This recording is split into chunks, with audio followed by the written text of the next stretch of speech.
HOA sued me for $3.8 million, but they were living on my property. The storm knocked down my fence and exposed something I wasn't supposed to see. A survey marker, hundreds of feet off. At first, I thought it was a mistake. Then I looked up and saw 80 homes sitting where my land should have been. That's when I stopped talking and started checking the records. If you've ever dealt with an HOA that pushed too far, stick with me and consider subscribing. This one doesn't end the way they thought it would. The storm hit fast and hard, the kind that rolls in off the mountains without warning and leaves everything rearranged by morning. By the time it passed, the west ridge of my ranch looked like it had been dragged sideways. Fences down, posts leaning, wire slack and humming in the wind. Nothing unusual for late summer in Montana, except this one would turn out different. Caleb and I were already loading the truck before sunrise. He didn't say much, just tossed fencing tools into the bed with the quiet efficiency he'd brought back from 4 years in the Army. I grabbed the spare posts, checked the wire rolls, and climbed in behind the wheel. "West Ridge first," I said. He nodded once. That's where it hit hardest. We drove out along the dirt track that cut through the back pasture, tires crunching over gravel and dried mud. The air still smelled like wet earth and broken sage. I'd ridden that stretch of land more times than I could count. Every dip, every rise, every corner of it was burned into memory. My father used to say, if you know your land well enough, it'll tell you when something's wrong. That morning, it didn't take long. The first section of fence was down just past the old cottonwood line. 2 posts snapped clean, wire twisted and half buried in the mud. We got to work without talking. Caleb digging out the old post, me measuring the line and cutting fresh wire. About 20 minutes in, he stopped. "Dad," he said, not loud, just enough to cut through the quiet. "Come look at this." I wiped my hands on my jeans and walked over. He was standing a few yards downhill, staring at something in the dirt. At first glance, it didn't look like much. Just a metal cap, half exposed where the runoff had carved a shallow channel through the soil. But the second I saw the shape of it, something in my chest tightened. Survey marker. I crouched down and brushed away the loose dirt. The metal was stamped, worn but still legible. Old, official, not something you just move around by accident. "Storm must have uncovered it," Caleb said.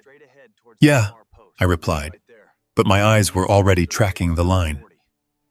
I stood up slowly and looked out across the ridge. To the east, my land, open pasture, rolling clean just the way it always had. To the west, that's where the houses were. Redstone Ridge, HOA. 6 years old, maybe 7. Built fast, sold faster. Clean streets, identical fences, manicured yards that looked like they'd been laid down from a catalog. I'd watched it go up from a distance, never gave it much thought beyond the usual developer noise. They stayed on their side, I stayed on mine. Or at least, that's what I thought.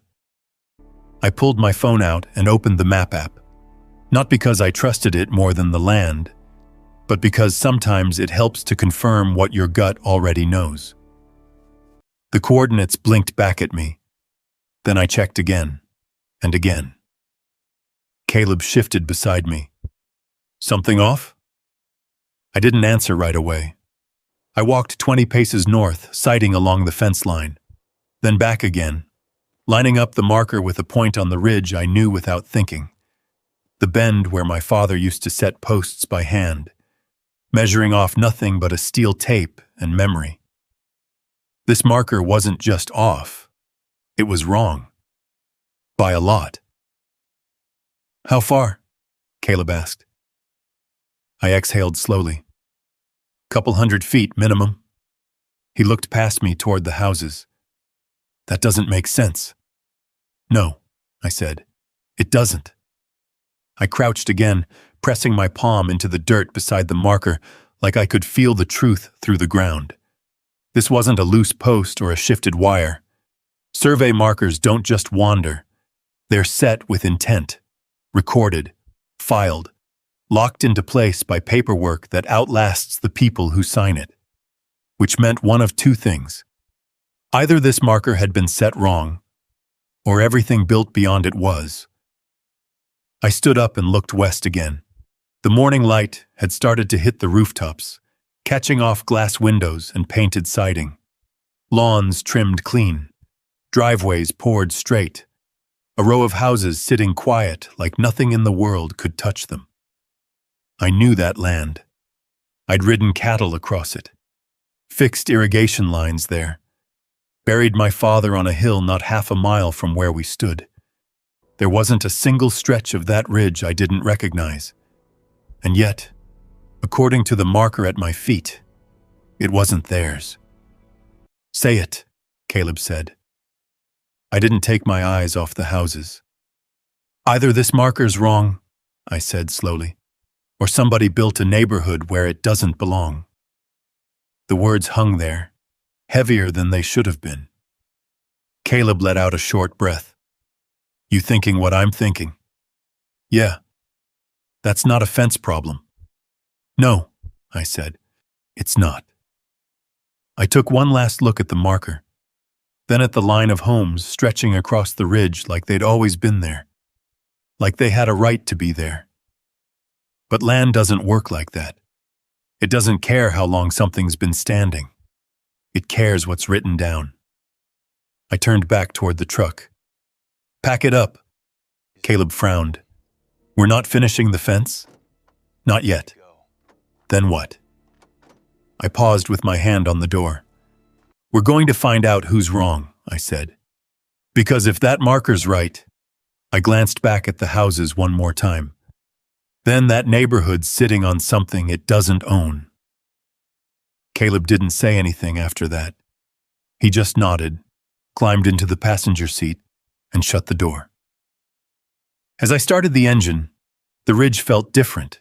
Same land, same road, but something underneath it had shifted, and I couldn't shake the feeling that whatever we'd just uncovered was a lot bigger than a broken fence. I didn't touch that marker again. Instead, I drove straight back to the house, parked the truck, and went inside without saying much. Caleb followed, quiet like he knew better than to fill the space.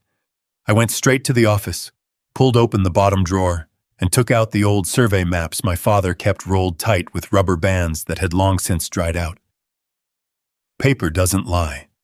At least, not when it's done right. I spread the map across the desk and smoothed it flat.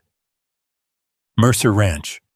12,000 acres of lines, angles, and measurements that had been checked, filed, and rechecked for decades. Every boundary marked. Every corner recorded. I ran my finger along the western edge, tracing the line I'd followed 100 times on horseback. That marker we found wasn't even close. Caleb leaned against the doorframe. "So what now?" I didn't look up. "Now we prove it." There was only one person I trusted for that. Tom Whitaker.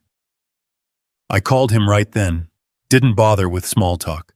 Told him what we found, where we found it, and what I needed. He didn't interrupt once, just listened. When I finished, he said one thing. "I'll be there tomorrow." Tom didn't show up alone. 3 trucks rolled in just after sunrise, loaded with survey gear, drones, tripods, and enough equipment to map half the county. Tom stepped out of the lead truck, same as I remembered. Gray hair, steady eyes, and a way of looking at land like it was something you could read if you knew the language. "You sure about what you saw?" he asked. "No," I said. "That's why you're here." He gave a short nod. "All right, let's find out." They got to work fast. Markers set, coordinates logged. Drones up in the air within the hour. The hum of them drifted across the ridge, mapping every inch between my fence line and those houses. Caleb stayed with them most of the morning, helping where he could. I stayed back, watching, because I already knew what it felt like when something was wrong. You don't need numbers for that. You feel it. Day 1 didn't give answers. Day 2 made it worse. Tom came by the house that evening, boots still dusty, eyes sharper than before. "We're not dealing with a small shift," he said. "How bad?" I asked. He hesitated. "Give me 1 more day," he said. "I want to run it clean." That was all I needed to hear. By the 3rd day, they weren't checking anymore. They were confirming. Tom called me out to the ridge just after noon. He had a tablet in his hand, aerial map pulled up, lines drawn in bright red over satellite images. Caleb was already there, standing off to the side, arms crossed tight. Tom didn't waste time. He handed me the tablet. "Look at this," he said. I did. At first, it just looked like lines overlaid on a map. Then my eyes adjusted. The red boundary line, my boundary line, cut straight through the edge of Redstone Ridge, HOA. Not beside it. Through it. Backyards split. Patios sitting on the wrong side. Pools dug into land that wasn't theirs. "How far?" I asked, my voice steady even if everything else wasn't. Tom zoomed in, tapped a point. "Worst section?" he said.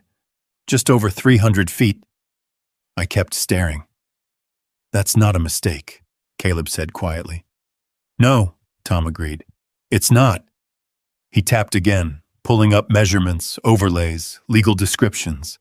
Every angle matched, every coordinate lined up with the original survey records from my father's time. There was no drift, no rounding error, no confusion, just a clean, straight line, and 80 homes built past it. "Show me all of it," I said. Tom zoomed out. The full picture came into view. Redstone Ridge, HOA, 60 acres of development, neat rows of houses, cul-de-sacs, landscaping, and cutting through the western edge of it, my land, highlighted in red. "Total encroachment," Tom said. "About 80 properties affected, some partial, some not so partial." I swallowed but didn't look away. "Which one's the worst?" Tom didn't answer right away. He tapped the screen, zoomed in again, and centered on a larger lot near the middle of the development. "Bigger house, wider driveway, cleanest yard in the entire row." "That one," he said. I read the property label. Rebecca Harlan, HOA president. Her house didn't just touch my land. It sat deep on it. Back patio, half the yard, part of the structure itself, well past the line. I let out a slow breath. "That doesn't feel like coincidence," Caleb said. "No," I said. "It doesn't." We stood there in silence for a long moment. 80 homes, families, people who probably had no idea where their property lines really sat. But someone did. Someone signed off on those plans. Someone approved those surveys. Someone decided to build anyway. Tom broke the silence. "You want me to put together a full report?" he asked. "Yes," I said. "Certified?" "Yes." He nodded once. "Then this goes legal." "It already is," I said. Caleb looked out toward the houses again. "What are they going to say?" he asked. I followed his gaze. Clean fences, fresh paint, everything in place like it belonged. "They're going to say we're wrong," I said. "And when we prove we're not?" I paused. "Then they're going to say it doesn't matter." I handed the tablet back to Tom and looked down the ridge one more time. 80 homes, 80 families, all sitting on something they didn't own. And somewhere inside that neighborhood, someone already knew. The only question left was how far they were willing to go to keep it buried. Because people don't build 80 houses by accident, and they don't cross 300 feet of land without noticing. Which meant this wasn't just a boundary issue. It was something else, something bigger. And if they were willing to build on my land, What else were they willing to do to keep it? I turned back toward the truck. "Finish the report," I said. "Every inch of it." Tom nodded. Caleb followed me without a word. And as we drove off that ridge, I couldn't stop thinking about one thing. This didn't start with a mistake. It started with a decision. The kind that comes back around eventually. The kind that doesn't stay buried. And now, it was coming back to me. I didn't have to wait long. 3 days after Tom handed me the certified report, a black SUV rolled up my driveway like it already knew where it was going. Clean paint, tinted windows, the kind of vehicle that doesn't come out to a ranch unless someone inside it expects control. Caleb saw it first from the barn. "Company," he said, stepping out with a rag still in his hand. "I see it," I replied. The SUV stopped just short of the porch, engine idling, no rush to get out. That alone told me enough. They weren't here to ask. The driver's door opened. Rebecca Harlan stepped out like she owned the ground she was standing on. Mid-50s, sharp posture, dressed like she'd just come from a boardroom instead of a dirt road. Sunglasses stayed on, even in the shade. She took a quick look around. Barn, fence line, truck, cataloging everything without saying a word. Then she walked straight toward me. No hesitation. No uncertainty. That bothered me more than anything else. "Mr. Brooks," she said, stopping just close enough to make it clear she wasn't asking permission to be there. No handshake. No apology. Just a statement. "Rebecca Harlan," she added, like I needed the introduction. "I know who you are," I said. Of course I did. I'd seen her name on the survey report, on the deepest encroachment, the house that sat farther onto my land than any other. She didn't react to that, just gave a small, practiced smile and reached into the SUV, pulling out a slim leather folder. "I'll get straight to the point," she said, handing it toward me. I didn't take it right away. "Then get to it," I replied. Her smile tightened just a fraction. "This situation," she said, tapping the folder, "is a misunderstanding. One that can be resolved quickly if we're both reasonable." I took the folder, opened it. Inside, papers already printed, clipped, organized.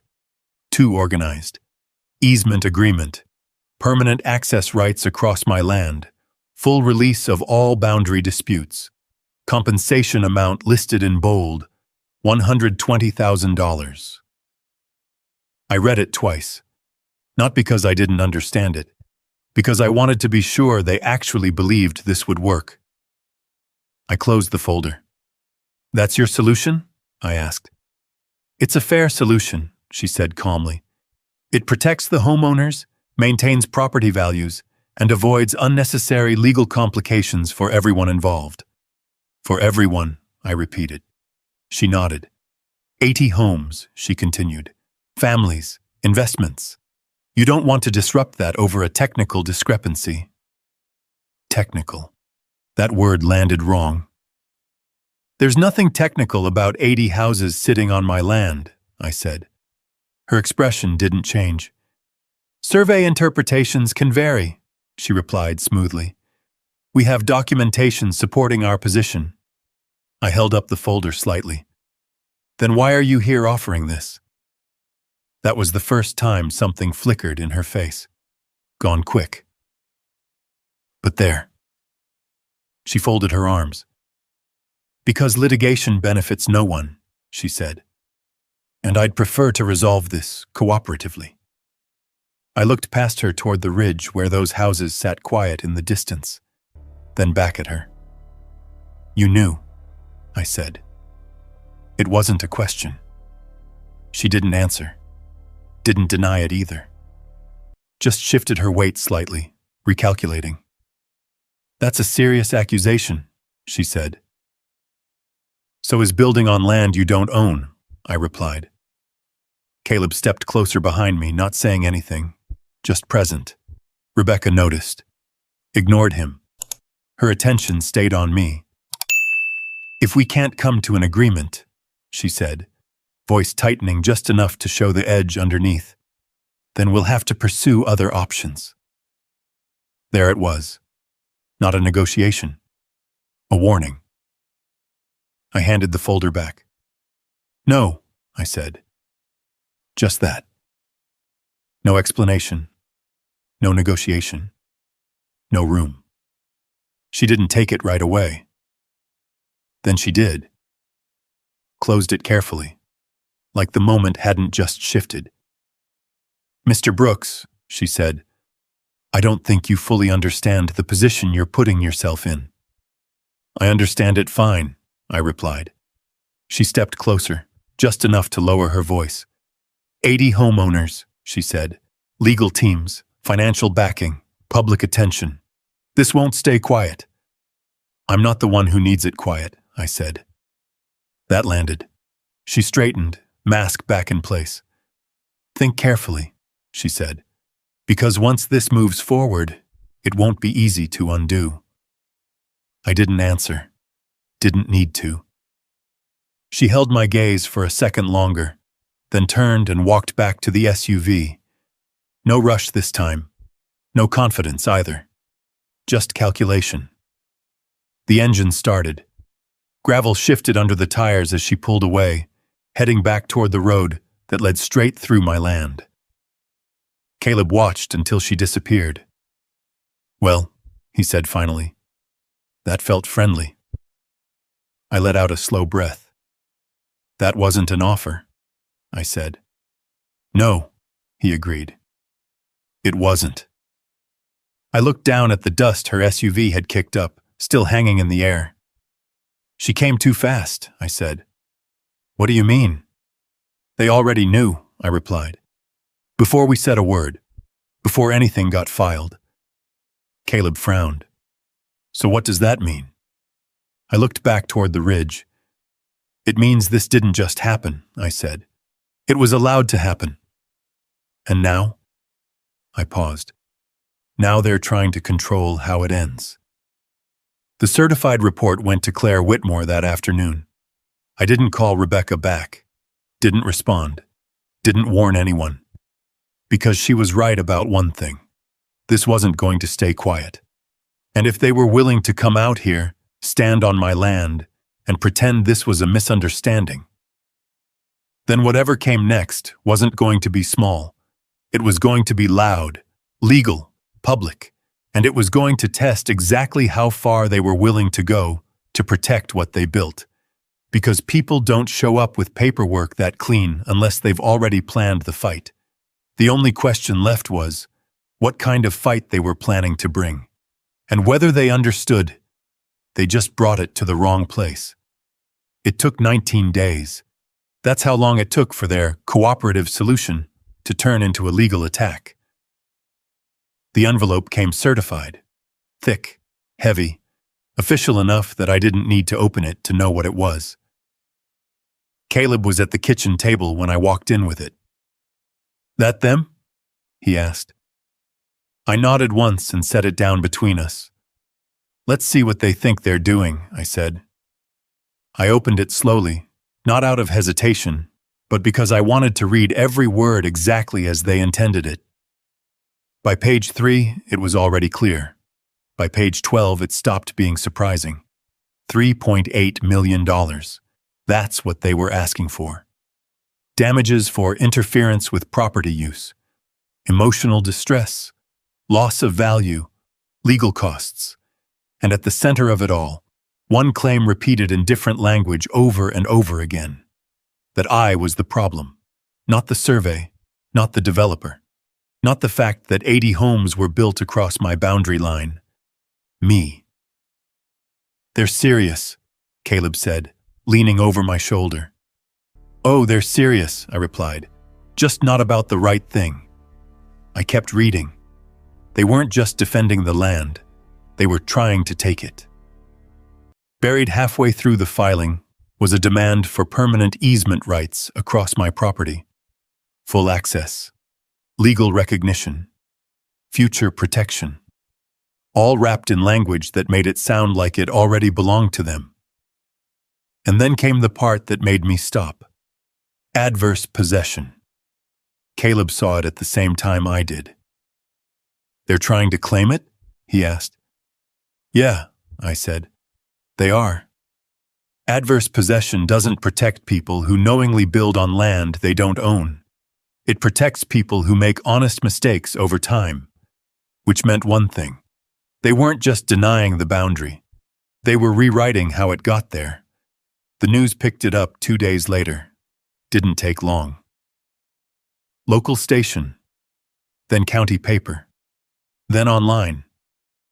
Same angle every time. Ranch owner threatens 80 families over land dispute. That's how they framed it. No mention of survey records. No mention of encroachment.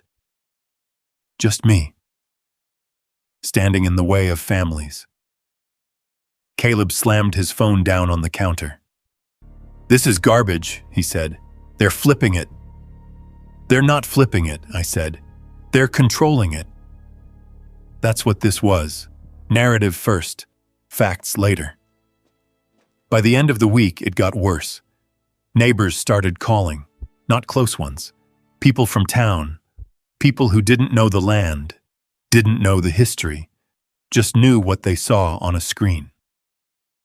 "You really going to push 80 families out?" one of them asked. "You trying to cash out on this?" another said. I didn't answer most of them, didn't correct them either. Because correcting people who only know half the story doesn't fix anything. It just pulls you into their version of it. Claire Whitmore came out to the ranch the following Monday. She didn't rush in, didn't react to the noise around it. She walked into the office, set her briefcase on the table, and asked for the survey report. That's it. No commentary, no opinion, just work. I handed it over. She read it once, then again, then set it down carefully. "They've overplayed their hand," she said. That was the first time anything felt like it shifted. "How?" Caleb asked. Claire opened her briefcase and pulled out the lawsuit. "They're claiming interference," she said. "That only works if their ownership is clean." "It's not," I said. "Exactly," she replied. She flipped to the section on adverse possession. "This is their real move," she said. "They're trying to establish long-term use, stability, reliance." "They built houses," Caleb said. "That's long-term." Claire nodded slightly. "It is," she said, "if it was done in good faith." She tapped the survey report. "This changes that." I leaned back in the chair. "So what happens now?" Claire didn't answer right away. She opened another folder, one I hadn't seen yet. "This is where we start asking questions," she said. "What kind of questions?" Caleb asked. "The kind that forced them to show how this happened," she replied. She looked at me. "Permits, survey approvals, contractor records, financial flows. You think they'll hand that over?" I asked. "They don't get a choice," she said. "Not anymore." Discovery. That's what she called it. The phase where the story stops being what people say and starts being what they can prove. The first request went out that afternoon, then another, then another. Everything tied to the development. Original land surveys, subdivision approvals, builder contracts, inspection reports. Every document that had a hand in putting those 80 homes where they stood. Claire didn't move fast. She moved precise. Because this wasn't about reacting. It was about building something they couldn't argue with. 3 days later, the response came in. Boxes, literal boxes, dropped off by a courier like they were delivering something routine. Claire opened the first one on the office table. Files, emails, copies of permits, notes, all clean on the surface. Too clean. Caleb picked up one of the documents. "Looks legit," he said. "Yeah," Claire replied. "It's supposed to." She kept digging, Didn't comment, didn't react, just turned page after page, building something in her head I couldn't see yet. I watched her work for an hour before I asked, "You see anything?" She didn't look up. "Not yet," she said, "but that's not the point." "What is?" She finally paused. "The point is they're confident," she said. "Confident enough to sue you first." I nodded. "They think they can win." She looked at me then. "Or they think you won't push far enough to prove they can't." That stayed with me, because this wasn't just about land anymore. It was about pressure, public pressure, legal pressure, financial pressure, everything stacked in one direction, hoping I'd step back, take the deal, make it go away. Caleb broke the silence. "So what do we do?" Claire closed the file in front of her. "We keep going," she said. "Because if they're willing to come this hard this early," she tapped the box lightly, "then whatever's in here matters more than they're letting on." I looked down at the stack of papers. 80 homes, 300 feet. A lawsuit that turned me into the problem. And somewhere inside those boxes, the truth about how it happened. Not the version they were selling. The real one. The one written down, filed, hidden in plain sight. I leaned forward, resting my hands on the table. "Then we find it," I said. Claire nodded once. "That's exactly what we're going to do." Outside, the ranch was quiet. Same land, same fences, same sky. But everything underneath it had changed. Because now, it wasn't just about what they built. It was about what they were trying to protect. And people don't push this hard unless they've got something to lose. The only question left was, how much? The first crack didn't come from the paperwork.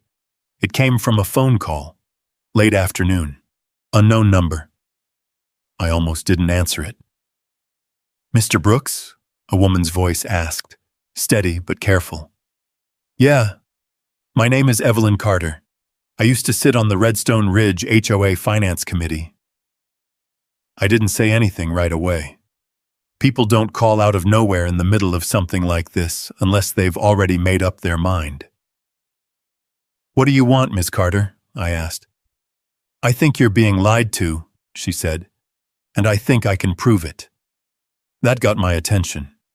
"Then start talking." "Not over the phone," she replied. "Too many people listening these days." I glanced at Caleb, who was already watching me. "Where?" I asked. "There's a diner off Route 18, she said. 6 o'clock. If you're serious about finding out what happened, you'll be there." Then she hung up. No hesitation. No second guessing. The diner sat just outside town. The kind of place where nobody asks questions as long as you pay your bill and don't make a scene. Evelyn Carter was already there when I walked in. 70, maybe a little older. Gray hair pulled back tight. No nonsense in the way she sat, or the way she looked up when I approached the table. There was a leather briefcase on the seat beside her. That told me everything I needed to know. "You came," she said. "I don't ignore information," I replied, taking the seat across from her. She nodded once, like she expected that. "Good," she said, "because you're going to need all of it." She didn't waste time. Opened the briefcase and started laying things out. Papers, folders, copies of emails, printed spreadsheets. Not rumors. Records. "I kept copies," she said. "Everything I thought didn't make sense. At the time, it just felt off." Claire would have called it instinct. I called it experience. "What kind of off?" I asked. Evelyn slid a stack of documents across the table. "Money moving through accounts that didn't match the invoices," she said. "Legal expenses that didn't line up with actual filings. Consulting fees that had no clear purpose." I flipped through the pages.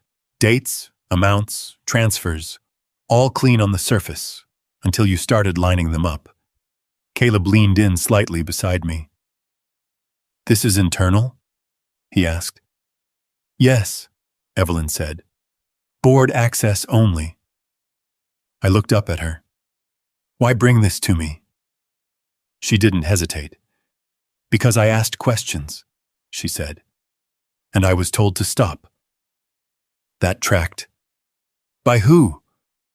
"Rebecca," she said. "Of course." Evelyn reached into the briefcase again and pulled out a second folder. "This is what matters more," she said. She opened it. Emails. Printed. Highlighted. She slid one across the table and tapped a line near the middle. "Read that." I did. "Boundary concerns should not be circulated to residents at this stage. No signature needed." I already knew who wrote it. Caleb let out a quiet breath. "They knew," he said. Evelyn nodded. "Not everything," she said. "But enough. Enough to ask questions. Enough to slow down." "But they didn't," I said. "No," she replied. "They kept building." I leaned back slightly, letting that settle. Up until that moment, there was still a version of this where it could have been a mistake. Bad survey. Poor oversight. Something that got out of control. That version was gone now. "What about the survey itself?" I asked. Evelyn reached for another document. "This came through the board 2 years ago," she said. "A review request. Outside consultant flagged inconsistencies in the western boundary." I scanned it quickly.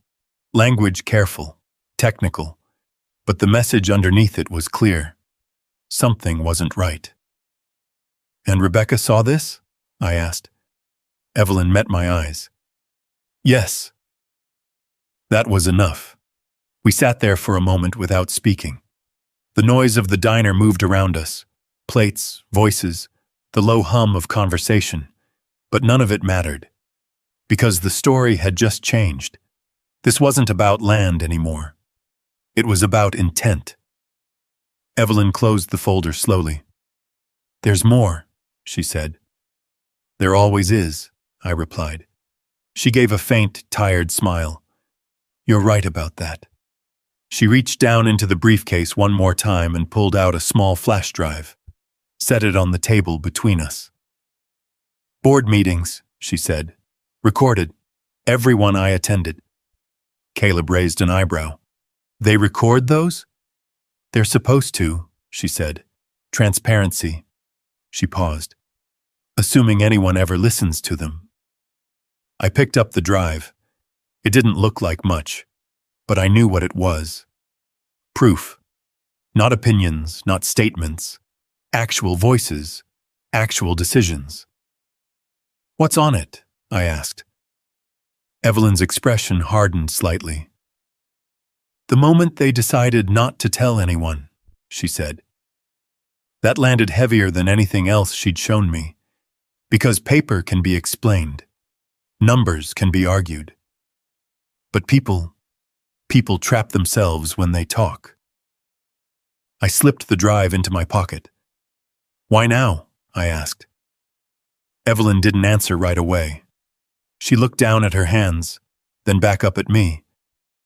"Because I live there," she said. "Those people, they trust the board. They trust the paperwork. They trust that someone checked." She paused. "They didn't." I nodded slowly. "No," I said. "They didn't." We gathered the documents without rushing. Evelyn packed the originals back into her briefcase and handed me copies of everything. "I'm not asking you to protect me," she said. "Good," I replied, "because I won't." She gave a small nod. I figured. Outside, the evening air felt different, sharper, clearer. Caleb waited until we were back in the truck before he spoke. "So it's not a mistake," he said. "No," I replied. "It's not." He looked over at me. "Then what is it?" I started the engine. It's a decision, I said. One they made a long time ago. And now? I pulled onto the road, heading back toward the ranch. Now we prove it. Claire was already at the house when we got back. I didn't explain, didn't summarize. I just handed her the documents. Then the flash drive. She took one look at it and knew. This changes things, she said. Yeah, I replied. It does. She didn't open it right away, didn't rush, because this wasn't about speed anymore. It was about precision. What's next? Caleb asked. Claire looked at both of us. Now, she said, we stop reacting. She tapped the stack of papers. And we start building something they can't get out of. I leaned against the table, arms crossed. What kind of something? Claire's answer came without hesitation. The truth, she said. And for the first time since this started, I could see it. Not just the problem, not just the fight, but the path through it. Because if they built this on something they knew wasn't theirs, then everything standing on top of it was unstable. All it needed was the right pressure, and we were getting very close to finding it. Claire didn't open the flash drive right away. She waited until everything else was laid out. Survey reports, financial records, internal emails. Then she sat down at the table, plugged it into her laptop, and said, "Let's hear what they thought nobody would." The first hour was noise, budget approvals, landscaping contracts, pool maintenance complaints, the kind of routine conversation that fills meetings and keeps people from asking harder questions. Then it shifted. A voice, male, uncertain, cut through the recording. Shouldn't we address the boundary issue before we finalize Phase 2? Silence followed. Not long, just long enough to matter. Then Rebecca. Calm, immediate. No, she said. Absolutely not. Claire paused the recording, looked at me. Play it again, I said. She did. This time, we didn't just hear the words, we heard the decision. If residents start asking questions, property values could suffer. That's what she said next. Clean, controlled, final. The conversation moved on like nothing had happened. Claire stopped the recording. That's intent, she said. Caleb leaned forward, elbows on his knees. They knew, he said quietly. Yes, Claire replied. They knew enough to stop and chose not to. That changed the case, not the land, the power. The next morning, Claire called Tom back out to the ranch, not for the houses, for the road. I hadn't thought about it much before then. It was just there. The main access road cutting through the lower pasture, running from the county highway straight into Redstone Ridge. Gravel base, paved surface where it met their entrance sign. Maintained enough to keep traffic moving. It had always been there. Or at least, it had always been used. Tom walked it slow, measuring, checking, marking points along the way. Caleb followed him part of the distance, asking questions. I stayed back near the truck, watching the line of it stretch toward the highway. Something about it felt different now. Not familiar. Exposed. Tom came back about an hour later, pulling his hat off as he approached. Well? I asked. He didn't answer right away. Instead, he pulled out his tablet, brought up the survey overlay, and turned it toward me. Look at this, he said. I did. The boundary line ran clean, same as before, and the road didn't cross it. It sat on it, every foot of it, from the highway entrance all the way to the HOA gate. I stared at it, letting the shape of that settle into something real. You sure? Caleb asked. Tom gave him a look. I've checked it twice, he said. Then I checked it again. I looked back at the map. No easement? I asked. Tom shook his head. Not that I can find, he said. No recorded right-of-way, no access agreement, Nothing filed with the county. Claire stepped in beside me. That's not possible, Caleb said. They've been using it for years. Usage isn't ownership, Claire replied. I kept my eyes on the screen. What about prior access? I asked. Tom nodded slightly. There was a hunting lease on the neighboring parcel years back, he said. Your father allowed access. Informal. Nothing recorded. That tracked. My father didn't like paperwork unless he had to. Handshakes were enough back then. But handshakes don't survive development. Permission, Claire said. Not a right. She looked at me. And permission can be revoked. The shift wasn't loud. It didn't hit all at once. But it was there. Clear. Solid. Everything those 80 homes depended on. Ran through my land. Not just part of it. All of it. Caleb let out a slow breath. So if we close that road, he didn't finish the sentence. Didn't need to. They're cut off, he said instead. Claire didn't respond right away. She walked a few steps along the road, looking down its length like she was measuring more than distance.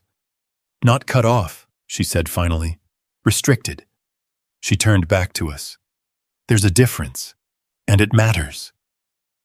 Back at the house, the documents spread out again. But this time they looked different, because now there was something else on the table. Leverage. Real leverage. Not theoretical, not legal theory. Physical, concrete. A road that 80 homes used every day and had no legal right to. Claire drafted the notice that afternoon. Clean, direct, unambiguous. Formal review of access rights. Notification of potential revocation of permissive use. 30 days. Certified delivery. Every homeowner. Not just the board. Everyone. You're not just going after them, Caleb said as he read it. No, Claire replied. We're going after the truth. The letters went out 2 days later. Then we waited. Not long. The first reaction wasn't loud. It was confusion. Calls to the HOA board. Emails between residents. Questions that didn't have answers. Or worse, answers that didn't match. One board member said the road was owned by the HOA. Another said there was a permanent easement. A third told residents the county maintained it. None of that showed up in the records. And people started noticing. Caleb checked the neighborhood forum that night. They're asking questions, he said.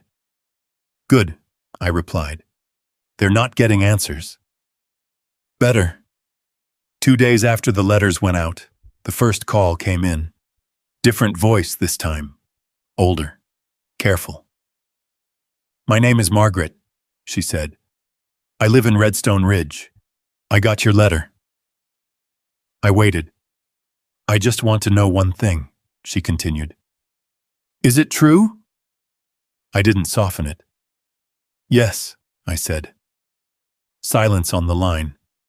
Then why didn't they tell us? That question hung heavier than anything else so far, because it wasn't legal anymore. It was personal. After that, it spread. Slow at first, then faster. Residents talking, comparing notes, looking at documents they'd never questioned before. And somewhere in the middle of all that, Rebecca stopped talking. No statements. No updates. No control. Claire noticed it first.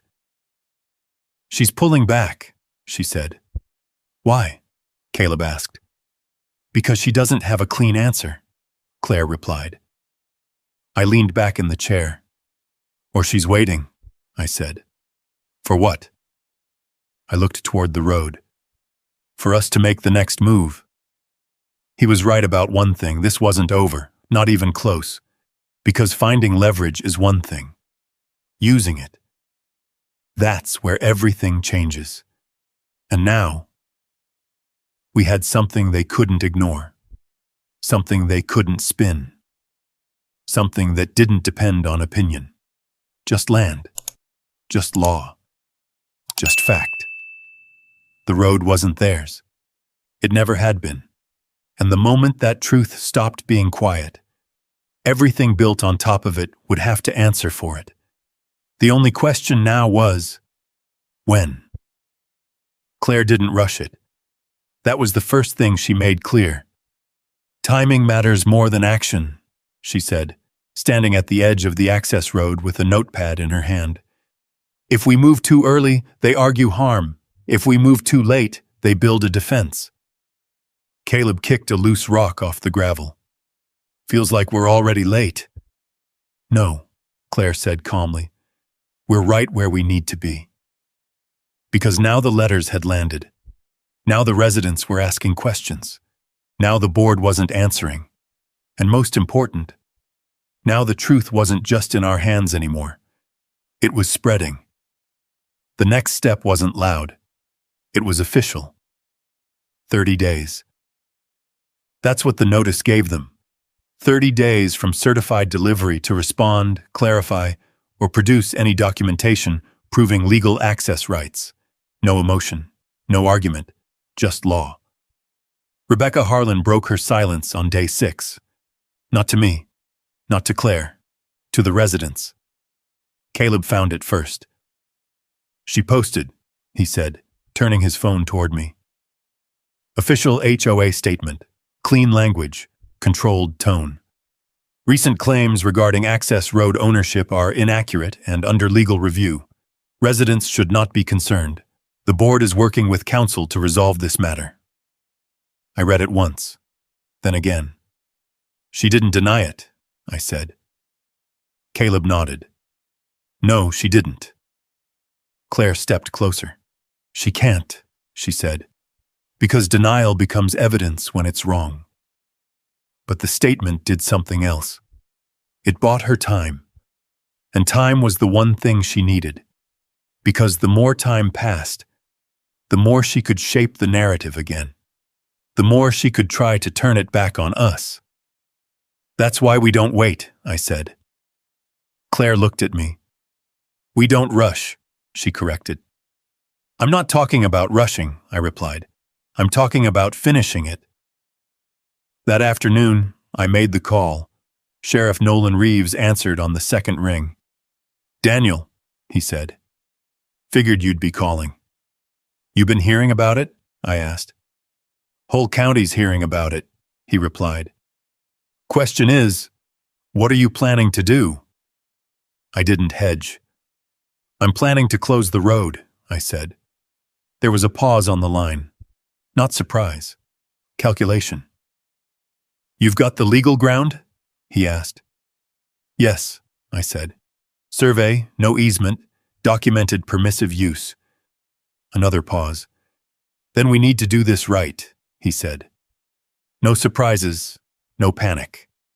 That's the plan, I replied. The meeting happened 2 days later. Sheriff Reeves, Fire Chief Miller, County EMS Coordinator. We sat around my kitchen table with maps spread out between us. Not arguing, planning. Emergency access stays open, the chief said immediately.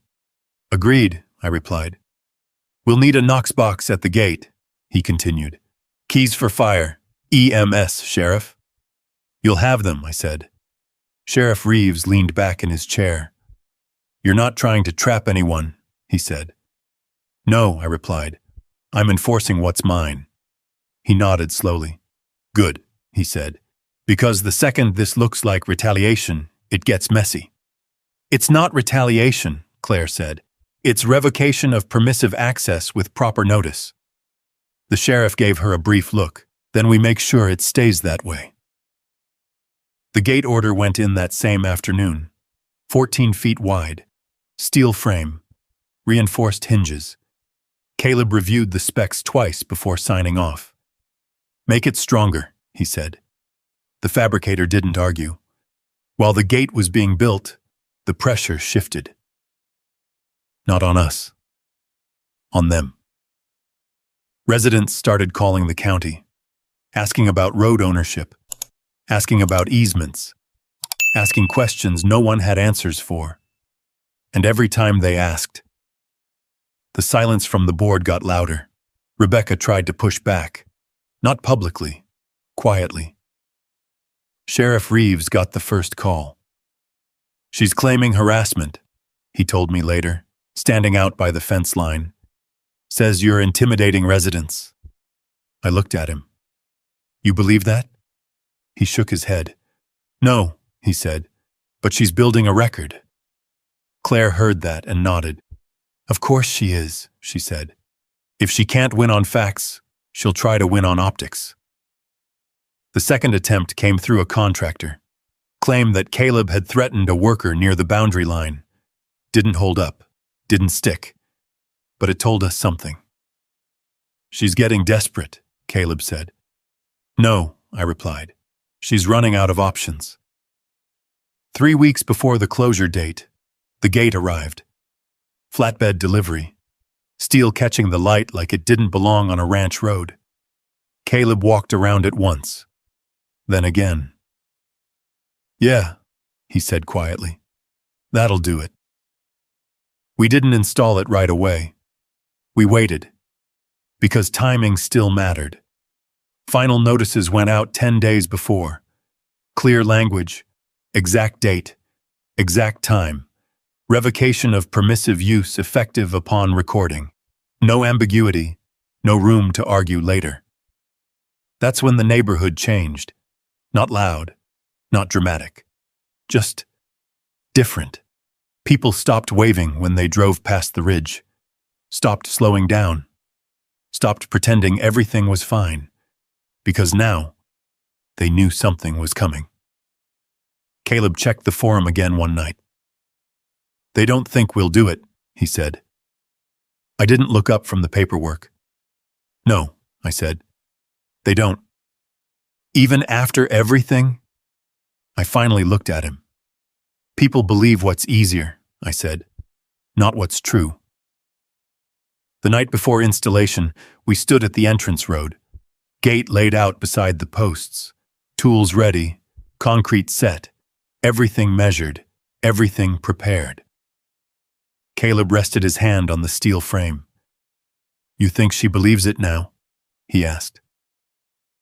I looked down the road toward Redstone Ridge. Lights in the windows. People moving inside homes that didn't belong where they were built. "No," I said. "She doesn't." "Why not?" "Because if she did, she would have already tried something else. Something bigger. Something louder. Something desperate." I shook my head. "She still thinks this ends her way," I said. Caleb nodded slowly. "Then tomorrow's gonna be a surprise." I looked at the gate one more time. At the hinges. The lock. The line it would create between what was mine and what wasn't. "Not a surprise, no," I said. "A correction."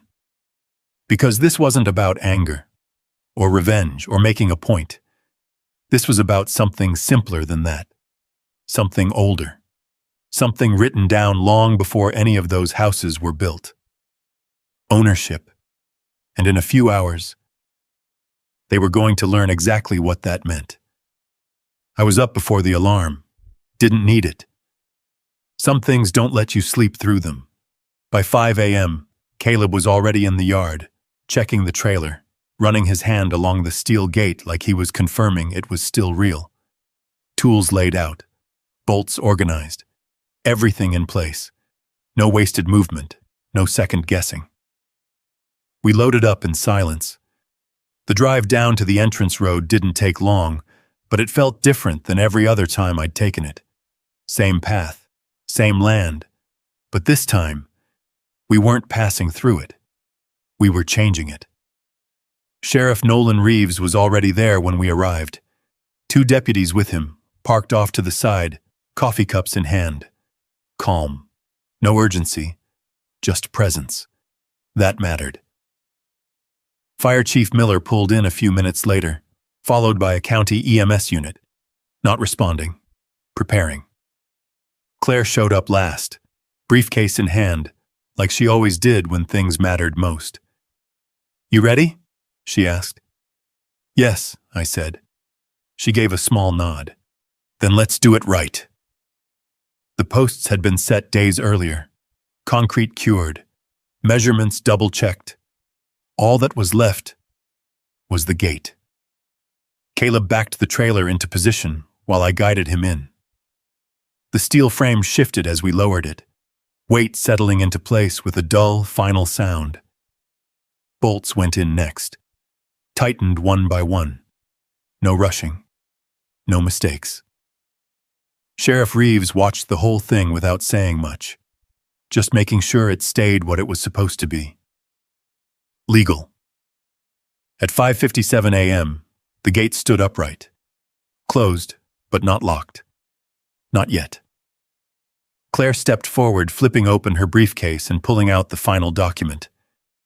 "Recording confirmation is pending," she said, checking her watch. "County clerk said 6:02. We waited. 5 minutes.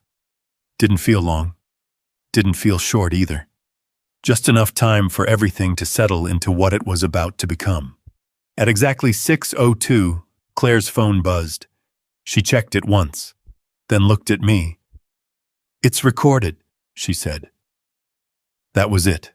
No ceremony, no announcement, just a line crossed in a system somewhere that made everything we were doing official. I stepped forward, reached for the chain, wrapped it through the gate, locked it in place. The sound it made, metal on metal, was louder than it should have been. Not because of the noise, because of what it meant. For a moment, nothing happened. No cars, no movement. Just the road stretching out behind that gate like it always had. Except now, it didn't go both ways anymore. We didn't leave. We stayed. Because we knew what was coming. 7:11 a.m. That's when it started. A black SUV came fast down the road, gravel kicking up behind it. Brakes hit hard just before the gate, tires sliding slightly as it stopped. Driver's door opened. Rebecca Harlan stepped out. This time, no sunglasses, no smile. She walked straight up to the gate and grabbed the bars like she expected them to move. They didn't. "What is this?" she demanded. No one answered. She looked at me. "Open it." I shook my head. "No." Just like before. One word. Same as hers had been weeks ago. But it landed different this time. Her expression shifted. Not controlled anymore. Sharp. "You can't do this," she said. "This is a public access road." Sheriff Reeves stepped forward. "No, ma'am," he said calmly. "It's not." She didn't even look at him. "You're blocking residents," she continued, voice rising. "Families, emergency services. This is reckless." Fire Chief Miller stepped up beside the sheriff. "Emergency access is secured," he said, holding up a small key. "We've got entry." That stopped her for half a second. Then the anger came back, stronger. "You think this holds up?" she said, turning back to me. "You think this doesn't end in court?" "It already is in court," I said. More cars started arriving. First a couple, then more. Residents pulling up, stopping short, stepping out, trying to understand what they were looking at. Confusion at first, then questions. "What's going on? Why is the gate closed? Is this temporary?" Rebecca turned toward them like she was stepping back into control. "Stay calm," she said. "This is being handled. This is a legal overreach, and it will be resolved." But the tone didn't hold, because people were looking at the gate, at the lock, at the deputies standing beside it, and they were starting to understand. Caleb stayed quiet beside me, watching, waiting. Like we all were. Because this wasn't the moment to argue. It was the moment to let it unfold. Rebecca turned back to me one more time. "You're going to regret this," she said. I didn't react, didn't raise my voice, didn't step forward. I just stood there, because there was nothing left to say. Not now. The road stayed closed. The gate didn't move, and for the first time since this started, the control wasn't on their side anymore. By 8 a.m., there were at least 30 people gathered, some angry, some quiet, some just watching, trying to figure out what this meant for them, for their homes, for everything they thought they understood about where they lived. And in the middle of it, Rebecca Harlan stood at that gate, still trying to hold on to something that wasn't hers. But it wasn't going to hold. Not this time. Because this wasn't a conversation anymore. It was a fact. Locked in place. Documented. Enforced. And the next part was already on its way. It didn't come from me. It came from inside the crowd. Evelyn Carter stepped forward just after 8. No announcement. No raised voice. Just movement. She walked past the line of residents gathered near the gate, carrying the same leather briefcase she'd brought to the diner. People noticed her, not because she demanded attention, but because she didn't. That's what made them listen. Rebecca saw her too. For a moment, something flickered across her face. Recognition. And something else. Concern. Evelyn stopped just a few feet from the gate. From me. From Rebecca. Then she opened the briefcase. "Everyone deserves to know what's actually happening," she said, calm but clear. No one interrupted her. She pulled out a stack of papers. Copies. Not originals. Organized. Labeled. Prepared. She started handing them out. At first, people hesitated. Then one person took a copy. Then another. Then more.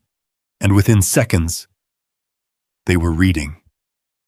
The shift didn't happen all at once. It never does. It started with confusion. "What is this? These are emails? Meeting records?" Then it moved. Faster. Eyes scanning lines. Voices lowering. People turning pages. One man near the front looked up first. "This says the boundary was flagged 2 years ago," he said, holding the paper out. Evelyn nodded. "Yes," she replied. Another voice cut in. "And the board decided not to tell us?" Evelyn didn't soften it. "That's correct." Rebecca stepped forward. "This is taken out of context," she said sharply. "Internal discussions are often misinterpreted." "No," Evelyn said, cutting her off for the first time. Not loud, but firm. "It's not misinterpreted," she said. "It's documented." That landed harder than anything else so far, because this wasn't me saying it. This wasn't a lawsuit. This was one of them. Caleb shifted beside me. "They're turning," he said quietly. I didn't respond. I didn't need to. You could feel it. Another resident raised a page. "This shows financial transfers," she said. "Consulting fees. What is this?" Evelyn didn't hesitate. "Money moving through accounts tied to development approvals," she said.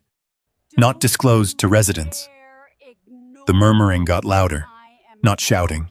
Not yet, but close. Rebecca stepped forward again, this time more aggressive.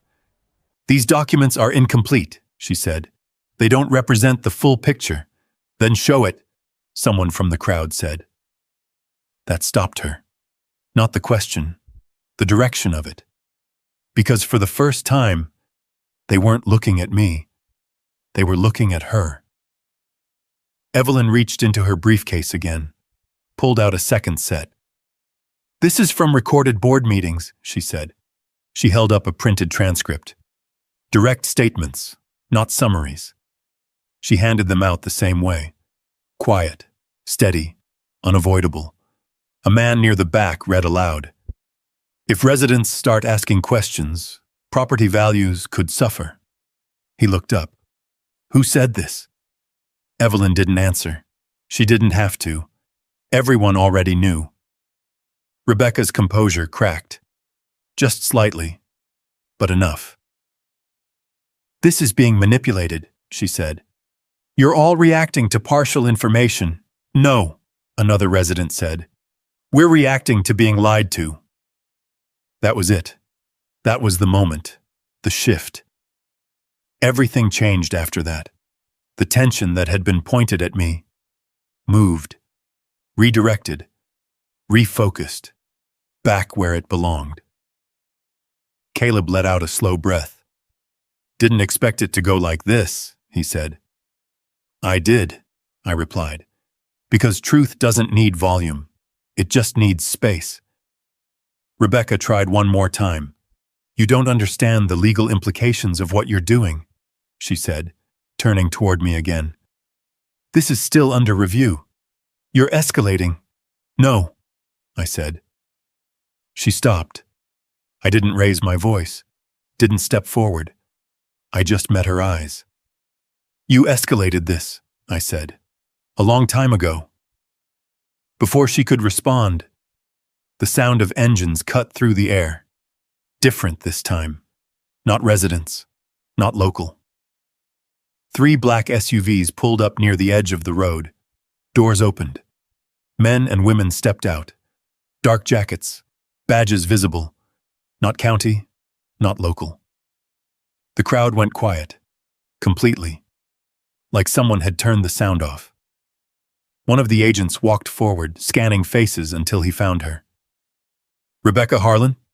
He asked. She didn't answer, didn't move, but she didn't deny it either. He already knew. He stepped closer, pulled out a folded document. This is a federal arrest warrant, he said. The words landed heavy, clear, final. Charges include wire fraud, conspiracy to commit real estate fraud, and obstruction related to financial activity within the Redstone Ridge HOA. No shouting, no resistance, just silence.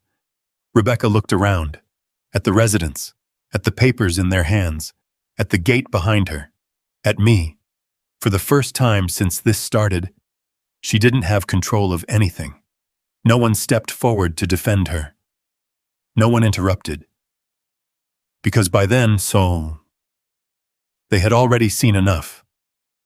The agent continued. You'll need to come with us. That was it. No drama. No escalation. Just consequence. As they led her away, the crowd didn't react the way I expected. No cheering. No anger.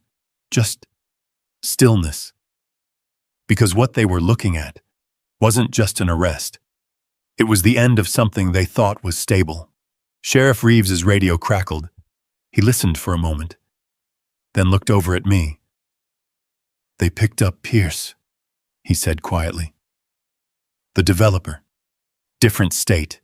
Same case. I nodded once. Didn't say anything.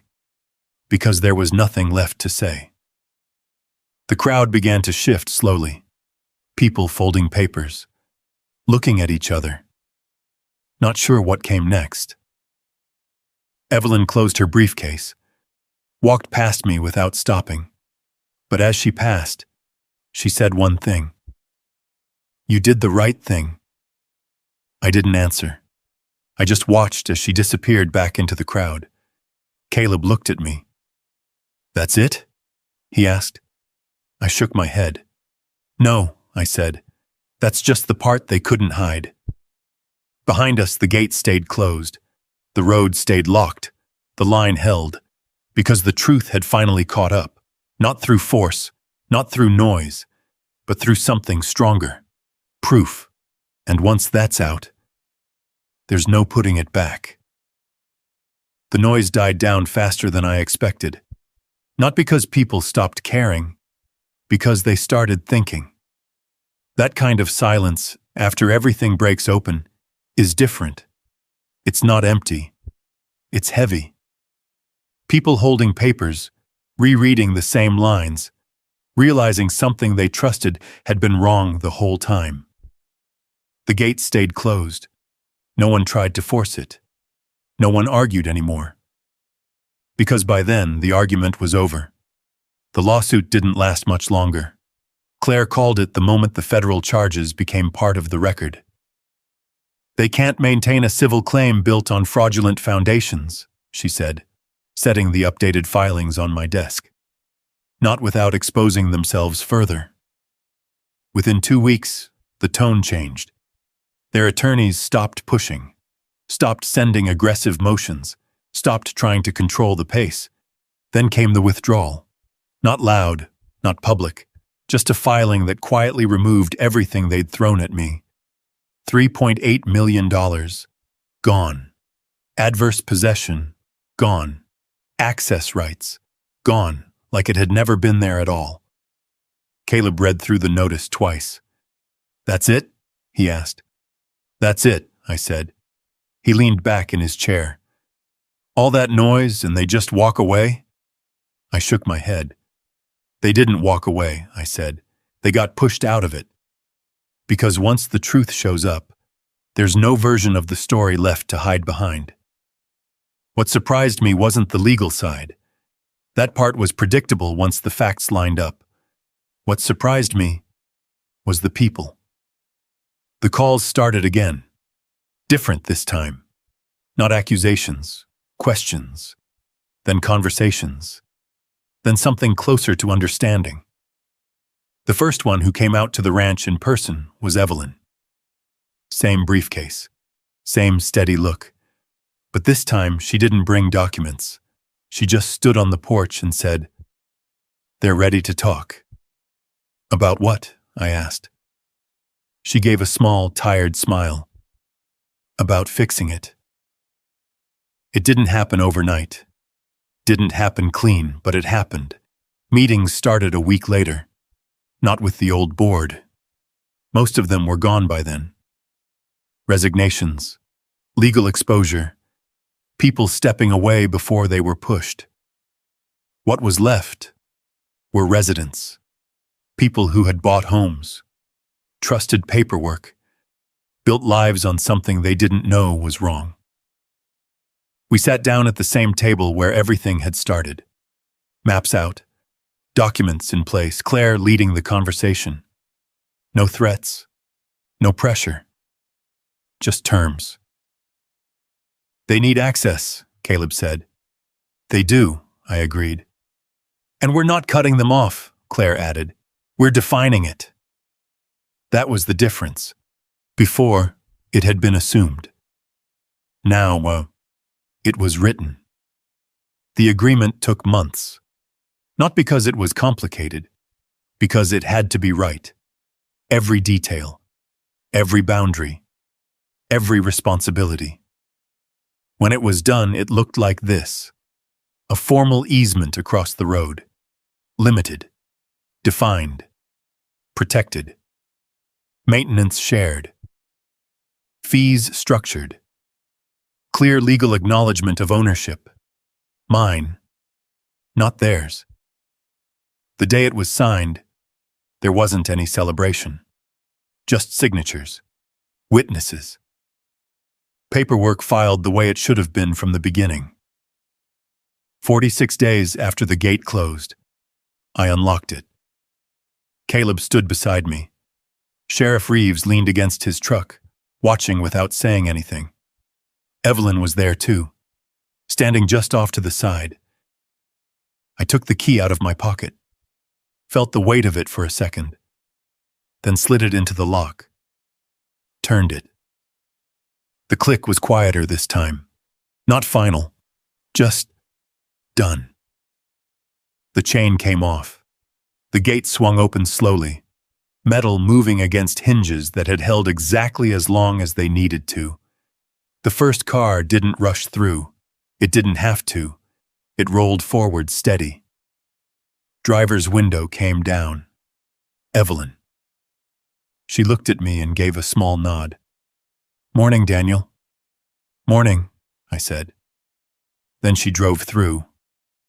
After that, the others followed. Not all at once, one at a time. Some looked at me, some didn't. Some nodded. Some just kept driving. No one argued. No one demanded anything. Because they understood now. By the afternoon, the road looked like it always had. Cars moving in and out. Dust settling behind them. Routine returning. But it wasn't the same. Because now, it was real. Defined. Owned. That evening, I sat on the porch alone. Caleb had gone back to the barn. The sun was dropping low over the ridge, casting long shadows across the pasture. The road below stretched out quiet again, just like it had before any of this started. I thought about my father, about the way he used to walk that boundary line without looking at a map. Didn't need one. He knew where his land ended, because he respected it. That's the part people forget. Land doesn't change. Lines don't move. Only people do. 80 homes, a lawsuit, a board that thought control meant ownership. All of it. Built on something that was never theirs. And in the end, none of it changed the one thing that mattered. The line stayed where it had always been. The road stayed where it had always run. And the truth finally caught up to both. I leaned back in the chair, watching the last light settle over the ridge. Quiet again. The way it should be. Because in the end, land doesn't argue. It doesn't shout. It doesn't care how many people believe something that isn't true. It just waits for someone to check the deed. And when they do, everything else falls into place. The lessons I learned out here is simple. If you don't understand what you truly own, someone else will decide it's for you. Not out of spite, not only out of breath, but because people move forward on assumption until something forces them to stop. In my case, it was an angel that says things right. It was patience, recourse, and the willingness to stay still long enough for the truth to catch up. There's a quiet kind of strength in that, not the kind that makes noise or through a point, but the kind that holds it proud without needing to raise its voice. Out here, let's teaching you that lives matter, arrangements matter, and doing things the right way, even when it takes longer, is what keeps things standing when everything else starts to shift. If you ever deal with something like this, whether with an HOA, a property issues, or just someone crossing a line that shouldn't be crossed, go ahead and type yes down in the comments. I'd like to hear how you handle it. And if you believe standing your ground the right way, come steady and buy the book. Consider subscribing. There's more stories like this ahead.